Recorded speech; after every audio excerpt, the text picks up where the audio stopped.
Assalamualaikum warahmatullahi wabarakatuh. Materi hari ini mengenai mekanisme keamanan cloud. Nah, ini materinya mengenai enkripsi, hashing, tanda tangan digital, infrastruktur kunci publik atau public infrastruktur, manajemen integritas dan akses (IMI), single sign-on (SSO), grup keamanan berbasis cloud, gambar server virtual yang diperkuat. Ada enkripsi, jadi data secara default dikodekan dalam format yang dapat dibaca atau yang dikenal sebagai teks biasa atau plain text. Jadi saat ditransmisikan melalui jaringan, teks biasa atau plain text ini rentan terhadap akses yang tidak sah dan berpotensi berbahaya. Nah, mekanisme enkripsi ini adalah sistem pengkodaan digital yang didedikasikan untuk menjaga kerahasiaan dan integritas data. Nah, ini digunakan untuk pengkodaan, ya, atau untuk penyajian data teks biasa si plain text tadi ke dalam format yang terlindungi, sehingga tidak bisa mudah dibaca. Nah, teknologi enkripsi biasanya mengandalkan algoritma standar, jadi yang disebut dengan chipper. Ini gunanya untuk mengubah data si plain text asli menjadi data terenkripsi atau yang disebut dengan ciphertext. Nah, ini ada lanjutannya.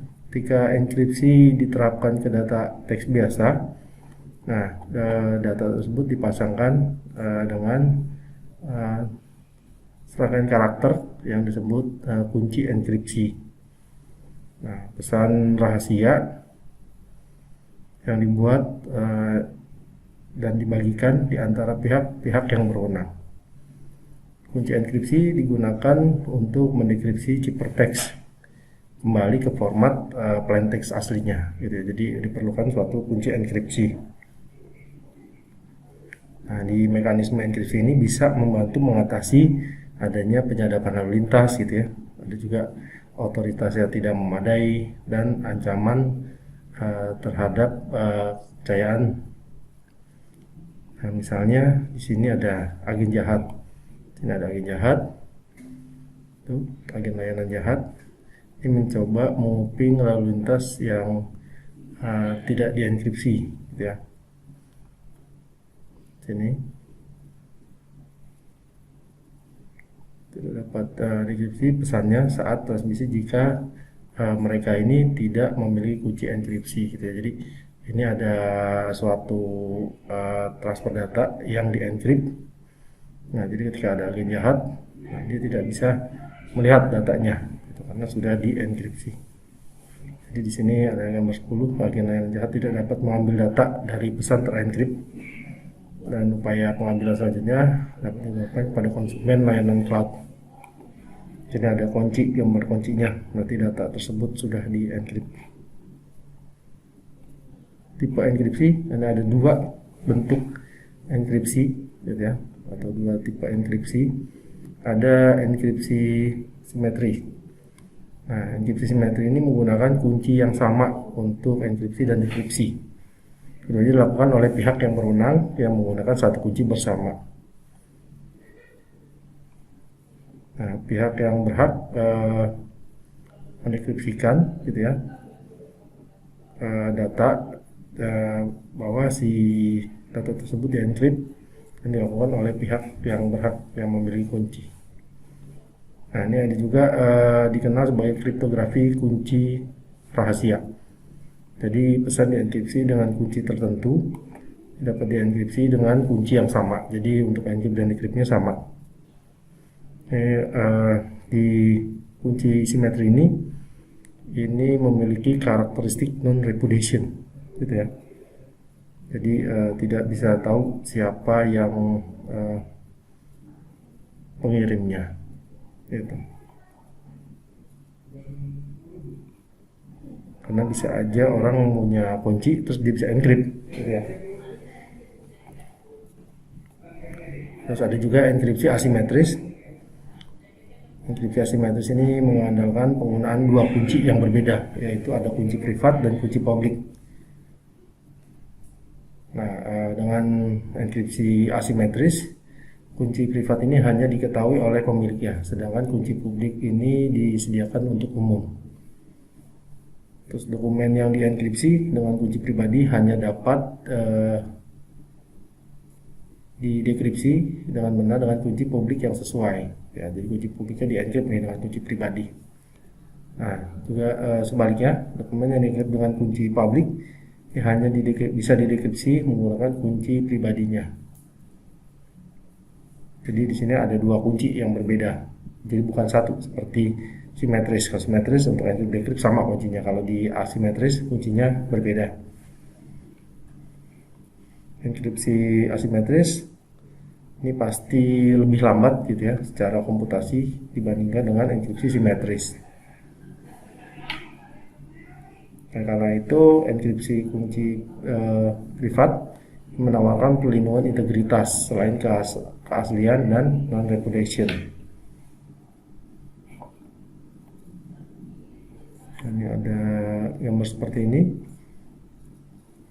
Jadi ada contohnya ada Innovatus gitu ya. Ini dia baru-baru ini mengetahui pengguna yang mengakses portal pendaftaran pengguna mereka ini melalui zona WiFi gitu ya. WiFi publik dan LAN yang tidak aman. Nah, ini di sini bisa mengirimkan detail profil penggunaan pribadi gitu ya, melalui teks biasa, jadi tidak dienkripsi.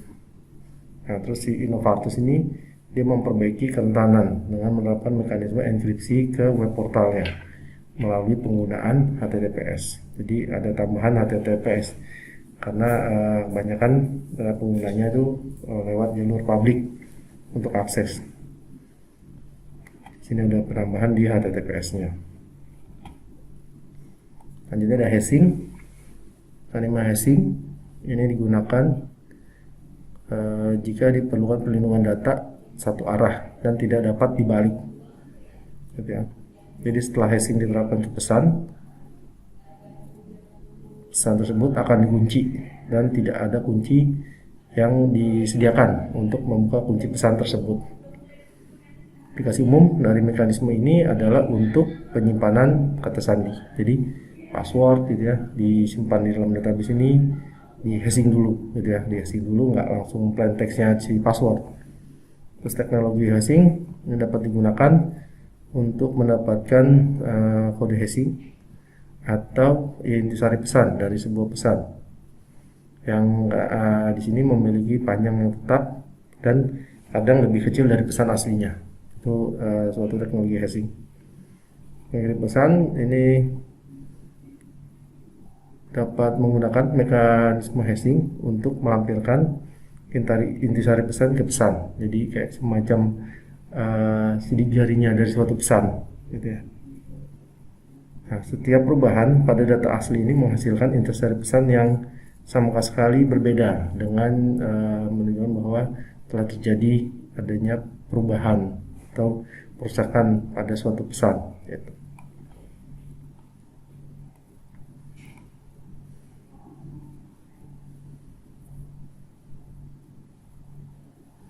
Ini ada gambar 10.3. Jadi fungsi hashing diterapkan untuk melindungi integritas pesan yang dicegat dan diubah oleh agen jahat sebelum diteruskan. Ini di firewall dapat dikonfigurasikan untuk menentukan bahwa pesan telah diubah, sehingga untuk menolak pesan tersebut dan melanjutkan ke layanan cloud. Gitu ya. Oke, di sini ada messages-nya. Nah, ketika ada perubahan dari agen service, malicious service agent, nanti akan kelihatan nih messages itu berubah gitu ya. Gitu. Nah, di sini message is reject karena retrieve digits does not match gitu. Ini ada kasusnya, ada sebuah subset dari aplikasi ini telah dipilih untuk posting ke platform as a service ATN. Jadi memungkinkan pengguna untuk mengakses gitu ya, dan mengubah data perusahaan yang sangat sensitif. Nah, informasi ini dihosting di cloud untuk memungkinkan akses oleh mitra yang terpercaya gitu ya, untuk menggunakannya dan untuk tujuan penghitungan dan suatu penilaian. Nah, khawatir data dapat rusak, jadi si ATN ini memutuskan untuk menerapkan suatu mekanisme hashing untuk sebagai sarana melindungi dan menjaga integritas datanya. Nah, si administrator sumber daya cloud ATN ini bekerja sama dengan penyedia cloud untuk menggabungkan prosedur pembuatan intisari tadi hashing itu dengan setiap versi aplikasi yang disebarkan di cloud. Nah, nilai hashing ini dicatat di database gitu ya, yang aman, dan prosedur ini diulang secara teratur dengan hasil yang akan dianalisis. Ini ada gambar 10.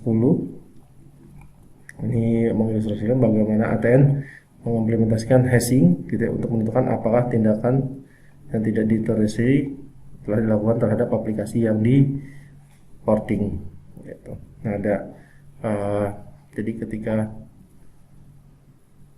si prosedur hashing dipanggil gitu ya, di lingkungan platform as a service diakses,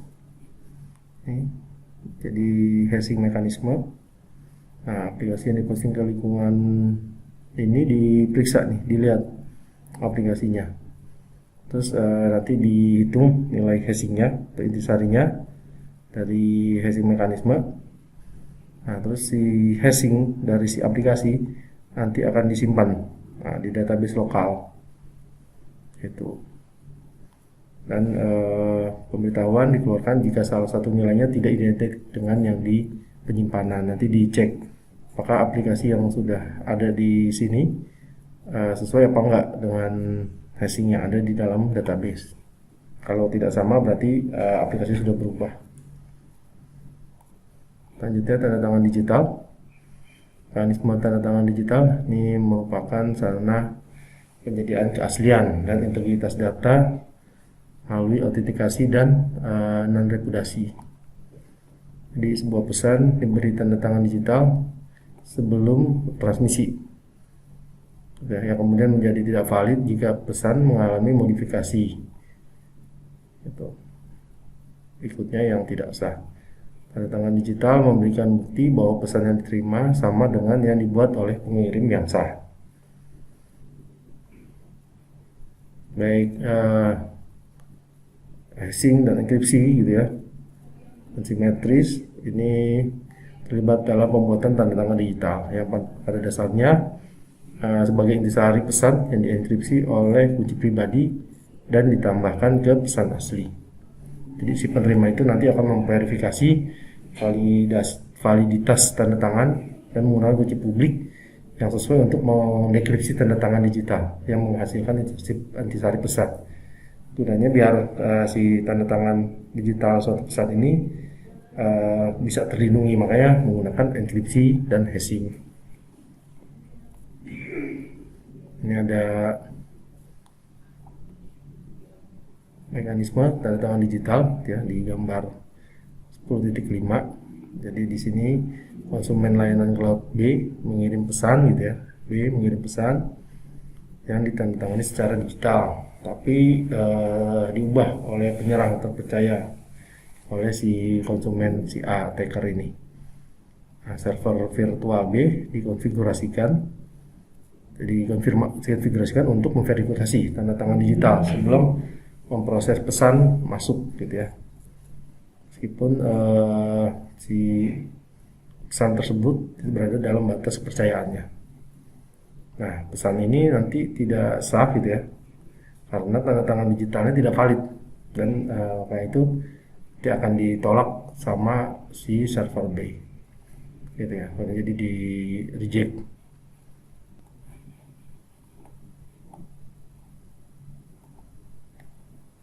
Nah, ini ada studi kasus. Jadi misalnya ada perluasan portofolio klien di DT.Gov ini yang mencakup organisasi sektor publik ya, jadi banyak dari kebijakan komputasi awalnya menjadi tidak sesuai dan perlu modifikasi. Jadi mengingat bahwa organisasi sektor publik ini sering menangani informasi yang strategis, jadi perlu pengamanan keamanan Jadi perlu ditetapkan untuk melindungi manipulasi data dan untuk menerapkan sarana kegiatan audit yang berdampak pada operasi si organisasi. Nah, DT.Gov dia akan mengimplementasikan mekanisme tanda tangan digital secara khusus gitu ya, untuk melindungi lingkungan manajemen berbasis webnya. Seperti ini di gambar titik 10. Jadi penyediaan mandiri server virtual ya dalam lingkungan infrastruktur as a service dan fungsionalitas pelacakan SLA dan penagihan ini dilakukan melalui web portal. Akibatnya kesalahan pengguna atau tindakan jahat ini dapat mengakibatkan konsekuensi hukum dan keuangan. Nah, jadi setiap kali konsumen cloud melakukan tindakan manajemen yang berkaitan dengan sumber DTI disediakan oleh DT.Gov, program konsumen layanan cloud ini harus menyertakan tanda tangan digital dalam permintaan pesan untuk membuktikan keabsahan penggunanya. Jadi harus ada tanda tangan digital. Jadi di tanda tangan digital ini memberi DT.Gov itu jaminan bahwa setiap tindakan yang dilakukan itu terkait dengan orang ya, gitu ya, yang sah. Jadi ada akses yang tidak sah.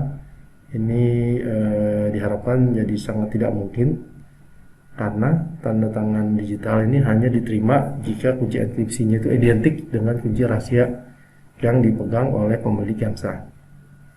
Untuk pengguna yang tidak memiliki gitu ya, untuk menolak suatu pesan gitu ya, karena tanda tangan digitalnya akan dikonfirmasikan integritas pesannya. Nah, lanjut ada infrastruktur kunci publik atau public infrastruktur. Jadi di sini pendekatan umum untuk mengelola penerbitan kunci asimetris didasarkan pada mekanisme infrastruktur kunci publik atau public infrastruktur yang ada sebagai sistem protokol, format data, aturan, dan praktek yang memungkinkan sistem skala besar menggunakan kriptografi kunci publik secara aman. Nah, sistem ini digunakan untuk mengasosiasikan kunci publik dengan pemilik kunci yang sesuai. Nah, ini dikenal sebagai identifikasi kunci publik sambil mengaktifkan verifikasi validitas kunci. Infrastruktur kunci publik ini mengandalkan penggunaan sertifikat digital yang merupakan struktur data yang ditandatangani secara digital yang mengikat kunci publik ke identitas pemilik sertifikat serta informasi terkait seperti masa berlakunya. Nah, sertifikat digital biasanya ditandatangani secara digital oleh otoritas sertifikat atau CA pihak ketiga. Ini akan diilustrasikan pada gambar 10.7 seperti ini. Nah, ini 10.7. Jadi di sini ada langkah-langkah umum yang terlibat selama pembuatan sertifikat otoritas sertifikasi. Jadi di sini ya, jadi ada cloud consumer public key sama private key. Nanti dia yang di taruh sini adalah cloud consumer public key dan ini masuk ke database cloud consumer data. Nah, nanti request nanti akan dikirim ke CA. CA nanti akan data dia ya. Nah, nanti akan masuk ke cloud consumer certificate. Jadi, oke. Nah, nanti ini ada hashing juga, hashing mekanisme. Ini hash, ini ada CA private key ya. Jadi ditandatangani oleh si CA private key. Nah, nanti akan ada dapat CA digital signature. Sini. Nah, misalnya gitu ya. Misalnya ada organisasi yang besar seperti Microsoft. Nah, Microsoft ini bisa bertindak sebagai CA mereka gitu ya, dan menerbitkan sertifikat pada klien mereka dan publik. Nah, karena pengguna individu ini dapat membuat sertifikat selama mereka memiliki alat perangkat lunak yang memadai atau yang sesuai. Public infrastruktur ini adalah metode yang dapat diandalkan untuk menerapkan enkripsi asimetris, mengelola informasi identitas konsumen dan penyedia cloud, yang membantu untuk melindungi dari perantara jahat gitu ya, dan ancaman otorisasi yang tidak memadai. Mekanisme public infrastruktur ini digunakan untuk melawan ancaman otorisasi yang tidak memadai. Ini ada contoh kasusnya. Jadi si DT-Gov ini mengharuskan hanya menggunakan tanda tangan digital untuk mengakses lingkungan manajemen berbasis webnya. Nah, ini akan dihasilkan dari uji publik yang telah disertifikasi oleh otoritas sertifikasi dari RCA. Nah, ini di gambar 10.8. Jadi administrasi sumber daya atau eksternal menggunakan sertifikat digital untuk mengakses lingkungan manajemen berbasis web. Sertifikat digital DT-Gov digunakan dalam koneksi HTTPS dan kemudian ditandatangani oleh CA yang terpercaya. Manajemen identitas dan akses. Nah, ini mekanisme manajemen identitas dan akses. Ini mencakup komponen dan kebijakan yang diperlukan untuk mengontrol dan melacak identitas pengguna, gitu ya, dan hak akses untuk sumber daya, lingkungan, dan sistem TI. Secara khusus, mekanisme manajemen identitas dan akses atau IAM ini adalah sebagai sistem yang terdiri dari 4 komponen utama. Nah, ini ada komponen utamanya. Yang pertama tuh autentikasi. Autentikasi ini berisi kombinasi nama pengguna dan kata sandi tetap, gitu ya. Ini menjadi paling umum dari kredensial autentikasi pengguna yang dikelola oleh sistem IAM. Yang juga dapat mendukung tanda tangan digital, sertifikat digital, perangkat keras biometrik, gitu ya. Ini contohnya adalah baca sidik jari, perangkat lunak khusus seperti program analisis suara, dan penguncian akun pengguna ke alamat IP dan MAC address yang terdaftar. Selanjutnya komponen utamanya otorisasi. Komponen otorisasi ini menentukan perincian yang benar untuk kontrol akses dan mengawasi hubungan antara identitas, kontrol, dan ketersediaan sumber daya TI. Itu yang dua. Yang ketiga, ini ada manajemen pengguna. Jadi ini terkait dengan kemampuan administratif sistem. Jadi program manajemen pengguna ini bertanggung jawab untuk membuat identitas pengguna baru, gitu ya, dan grup akses, kemudian mengatur ulang kata sandi, dan menentukan kebijakan kata sandi dan mengelola hak istimewa. Yang keempat, manajemen kredensial. Di sini sistem manajemen kredensial menetapkan identitas dan aturan kontrol akses untuk akun pengguna yang ditentukan, yang mengurangi ancaman otorisasi yang tidak memadai. Jadi meskipun tujuannya mirip, gitu ya, dengan mekanisme public infrastruktur, gitu ya, ruang lingkup implementasi mekanisme IAM ini berbeda karena strukturnya ini mencakup kontrol akses dan kebijakan selain menetapkan tingkat hak istimewa pengguna tertentu. Nah, mekanisme IAM terutama digunakan untuk mengatasi ancaman otorisasi yang tidak memadai, terus penolakan layanan, dan batas kepercayaan yang tumpang tindih. Selanjutnya ada single sign on atau SSO.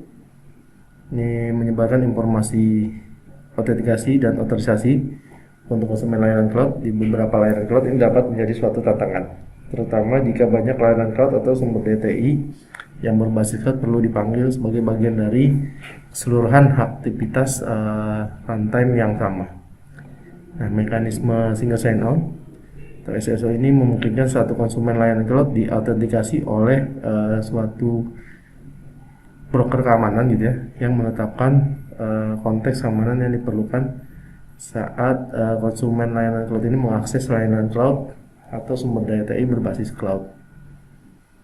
Nah, jika tidak, si konsumen layanan cloud ini perlu mengautentikasi ulang dirinya dengan setiap kali permintaan berikutnya, gitu ya. Jadi kalau tidak pakai single sign-on, ketika dia mau akses suatu layanan, suatu sumber daya, dia harus login gitu ya, login terus berulang-ulang. Beda dengan single sign-on. Nah, mekanisme single sign-on atau SSO pada dasarnya memungkinkan layanan cloud dan sumber TI yang saling independen untuk menghasilkan dan mengandalkan autentikasi runtime dan kredensial otorisasi. Ini gambar 10.9. Jadi kredensial yang awalnya diberikan oleh konsumen layanan cloud ini tetap valid selama sesi berlangsung. Sementara informasi konteks keamanannya dibagikan, gitu ya. Ini ada seperti gambar 10.9. Jadi ada broker keamanan mekanisme single sign-on ini sangat berguna ketika konsumen layanan cloud itu perlu mengakses layanan cloud yang berada di cloud yang berbeda. Nanti di gambar selanjutnya ya, gambar 10.10. Nah, sini kalau di gambar 10.9, sini konsumen layanan cloud ini memberi kredensial login kepada broker keamanan.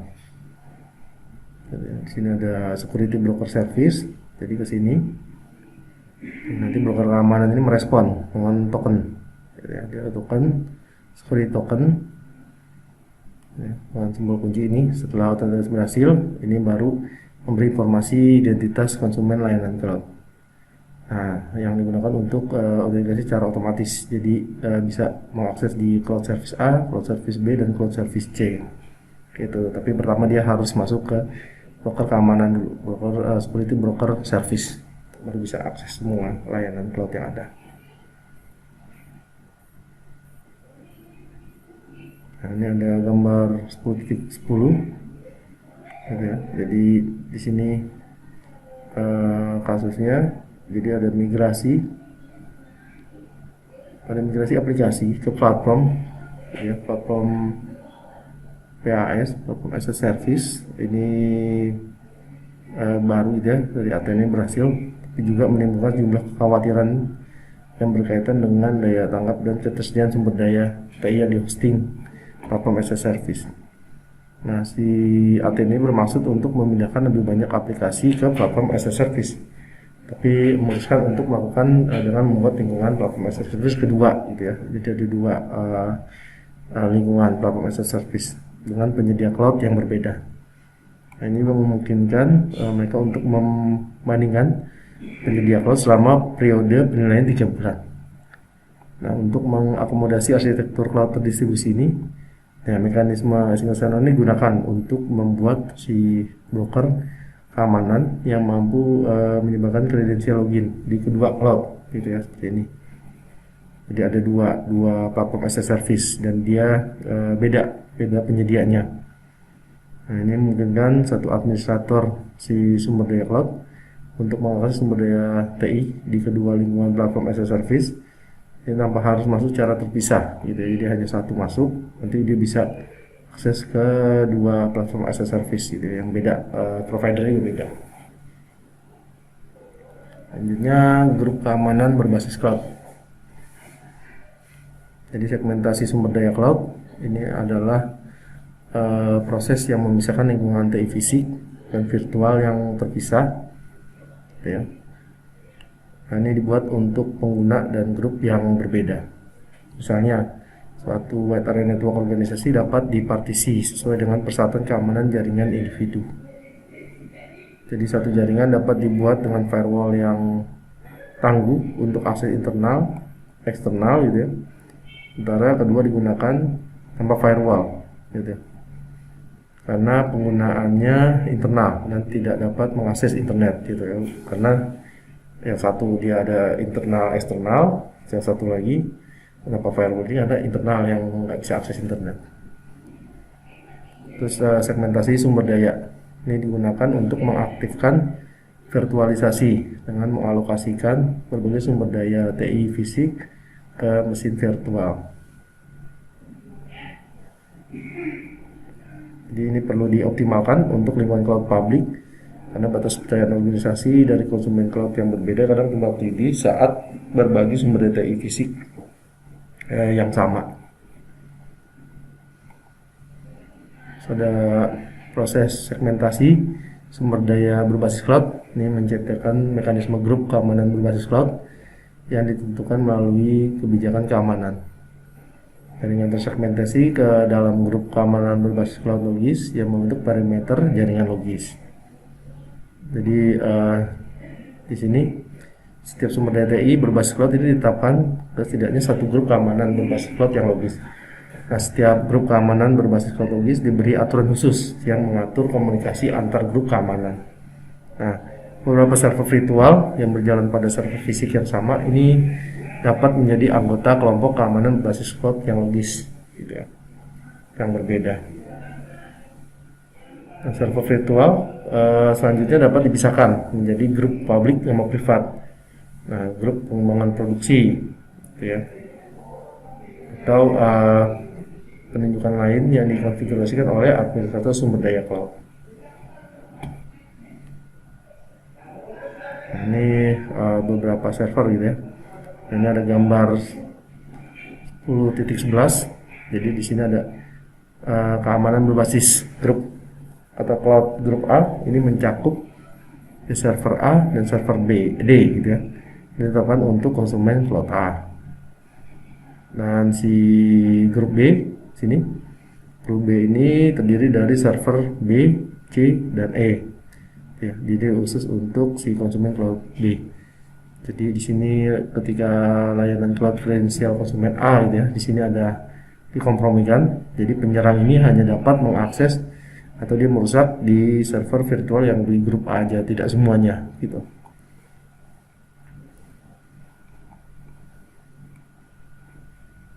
Nah, di sini grup keamanan berbasis cloud ini menggambarkan area di mana tindakan keamanan yang berbeda dapat diterapkan. Grup keamanan berbasis cloud yang diterapkan dengan benar ini bisa membantu mengatasi akses tidak sah ke sumber daya TI jika terjadi pelanggaran keamanan.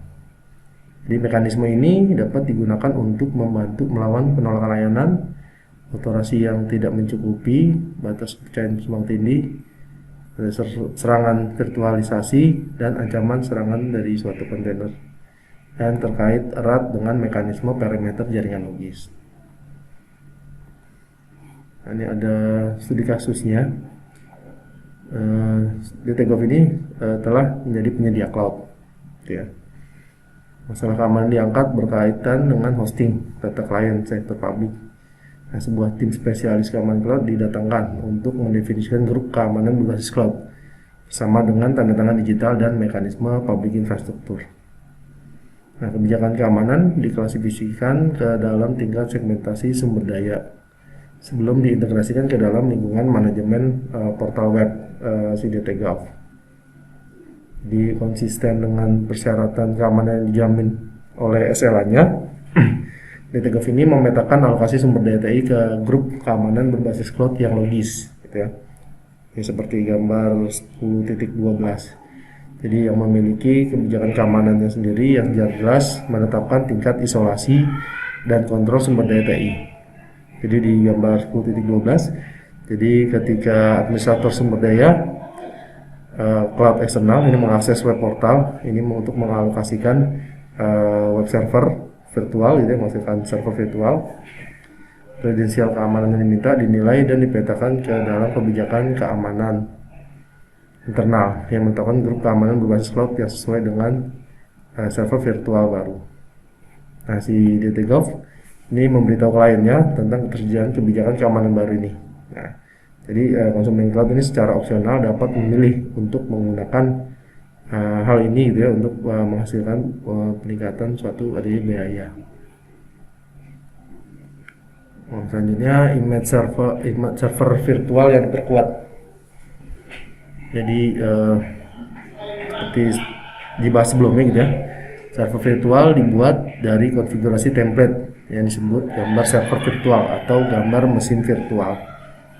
Nah, pengerasan atau penguatan itu adalah proses penghapusan perangkat lunak yang tidak diperlukan dari sistem untuk membatasi potensi kerentanan yang dapat dimanfaatkan oleh penyerang.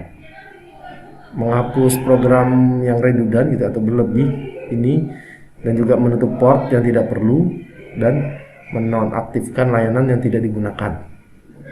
Ada juga akun root internal dan akses tamu ini adalah contoh hardened gitu, atau pengerasan gitu di sini. Jadi menghapus program gitu ya, mengaktifkan layanan tidak perlu. Terus juga akun root internal gitu. Nah, citra server virtual yang sudah di harden atau diperkeras ini adalah template untuk membuat instan layanan virtual yang telah mengalami proses pengerasan. Nanti seperti gambar 10.13. Nah, ini biasanya menghasilkan template server virtual yang jauh lebih aman daripada dari image standar aslinya gitu ya, karena dia sudah di patch segala macam gitu, hanya service yang perlu saja yang dibuka gitu. Nah, ini gambar 10.13. Jadi di sini penyedia cloud dia sudah ada beberapa kebijakan keamanannya ya di sini untuk memperkuat si image server virtual standarnya gitu ya. Ini kan virtual server image, ini ada security policy. Nah, ini menghasilkan hardened virtual server image gitu. Jadi sudah ada server virtual yang sudah diperkuat, nanti akan disimpan di Vim ya, di VM atau di VM sebagian dari sistem pengolahan sumber daya. Ini masuk ke repository, VM image repository. Nah, ini ada kasusnya ya, contoh kasusnya. Gambar server virtual yang sudah diperkuat ini membantu mengatasi penolakan layanan, otorasi yang tidak memadai, dan ancaman batas pelayanan yang tumpang tindih. Salah satu fitur keamanan yang tersedia untuk konsumen cloud sebagai bagian dari adopsi DTGov ya, dari grup keamanan berbasis cloud, ini adalah opsi untuk memiliki beberapa atau semua server virtual dalam grup tertentu yang sudah diperkuat. Ini seperti gambar 10.14. Jadi setiap image atau server virtual yang sudah diperkuat ini menghasilkan biaya tambahan, tapi di sini membuat konsumen cloud tidak perlu melakukan proses hardening sendiri gitu, karena sudah dari image template-nya sudah diperkuat gitu. Dan di sini administrator sumber daya cloud memilih opsi image server virtual yang diperkuat untuk server virtual yang disediakan untuk grup keamanan berbasis Cloud B. Itu dipilih sama dia. Jadi di sini sudah yang harden virtual servernya. Baik, terima kasih.